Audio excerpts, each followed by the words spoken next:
Level 1, the chill starter. At level 1, we've got the students who aren't really taking this whole college thing too seriously yet. They're cruising through high school, doing just enough to stay afloat, but not really pushing themselves. Homework gets done eventually. They might take the SAT or ACT, but it's a let's see what happens situation, not a I need to ace this moment. Their extracurriculars, maybe a club or two, but nothing that stands out. The essays, meh, they'll write something. These students have unweighted GPAs somewhere between 2.0 and 2.5. SAT scores, well, you're looking at a range below 900, and their ACT scores are likely under 16. Their course load is mainly made up of standard classes with maybe 1 or 2 honors classes that they wish they hadn't taken.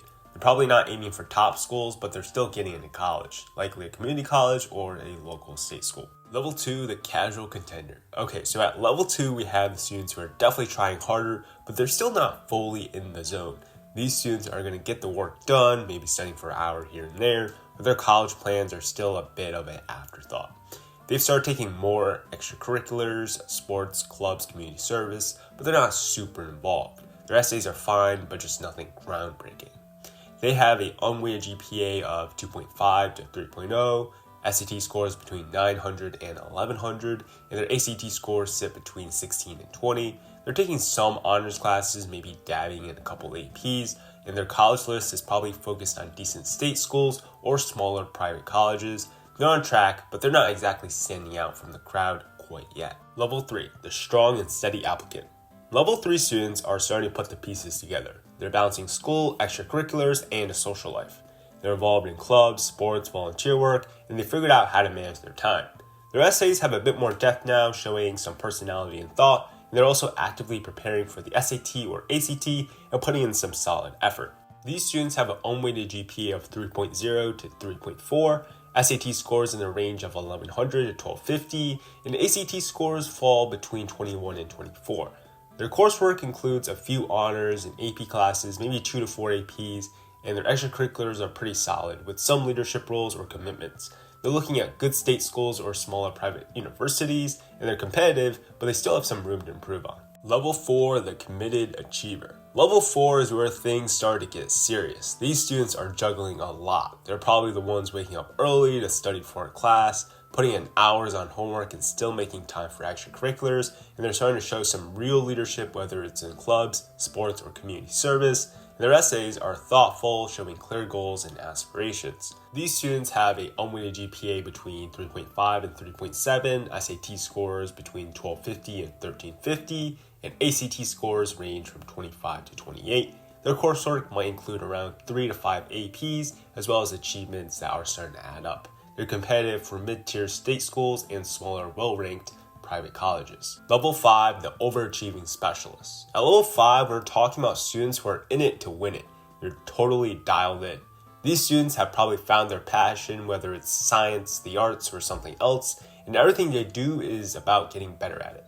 They're putting in hours every day to study, volunteer, or work on projects, and their essays are compelling and personal, reflecting their dedication. Now, your average overachiever might have an unweighted GPA of 3.8 to 4.0, with SAT scores of 1350 to 1450, ACT scores of 29 to 32, and they're honestly taking probably 5 to 7, even more AP classes and dual enrollment as well. Their extracurriculars are usually top tier with leadership roles, state or national competition and recognition, and they're definitely looking at highly competitive schools, maybe schools in the top 30 or strong private colleges. Level 6, the Ivy aspirant. Level 6 is where you get into the prestige or bust territory. This is where you're aiming at the top 20 schools and other highly ranked universities. These students are absolutely crushing it. They've got the perfect balance of academics, extracurriculars, and leadership. They're probably working on some serious side projects or internships, networking with professionals, or fine-tuning their essays to perfection. Alright, so as for their academic stats, we're looking at unweighted GPAs of 3.9 plus, very commonly perfect 4.0s as well. They have SAT scores from 1450 all the way to the super upper high 1500s. Their ACT scores might be between 33 to 35, 36, and they're taking 8 to 12, honestly even more AP classes, and their extracurriculars are stacked, leadership positions, national level awards, portfolios, really big commitment, time involved activities, these students are definitely aiming for elite universities. Level 7, the ultra maxer, no life.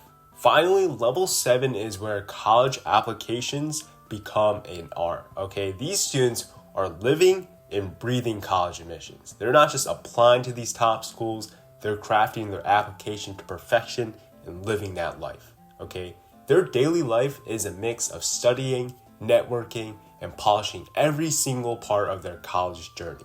Their essays aren't just good, they're unforgettable. These are the guys with the 4.0 unweighted GPA, 1600 SAT, just all the academic stats, yet they do something absurd on top of it, right? They take all 39 AP exams, invent an AP exam for themselves, found a global nonprofit that somehow raises $500 billion, has 15 patents, has attended 120 international conferences, published 109 research papers. I mean, honestly, in all honesty, this student does not exist. Or if they do, they got no life, okay? Please go out and enjoy life instead of just worrying about college. And that's the 7 levels of college maxing. And remember, there's no right level to be at. It's all about pushing yourself to maximize your own potential, whether you're at level 1 or level 7 somehow. All right, so that does it for the video, guys. If you enjoyed, make sure you subscribe, and I'll see you guys in the next one.